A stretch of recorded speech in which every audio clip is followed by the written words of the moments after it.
are SMART goals. A SMART goal is a goal that is specific, measurable, achievable, relevant, and time-bound. SMART goals are a powerful tool that can help you achieve success in both your personal and professional life. So how do you create a SMART goal? Here are the steps. 1.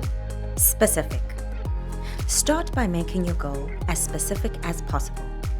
Ask yourself the 5 W questions: who, what, where, when, and why. For example, set a goal to complete a certificate program that teaches you project management skills in 5 months instead of setting a goal to learn new skills. 2. Measurable. Your goal should be measurable so that you can track your progress and know when you've achieved it. Identify the specific metrics that will help you determine your progress, such as pounds lost, money saved, or hours spent practicing a new skill. 3. Relevant.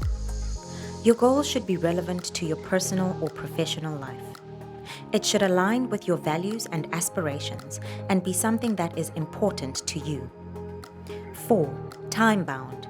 Finally, set a specific deadline for achieving your goal. This will help you stay focused and motivated and allow you to measure your progress along the way. So there you have it, the steps to create a SMART goal. By following these steps, you can set a clear, achievable goal that will help you achieve success in your personal or professional life. Check out our blog for more helpful career tips.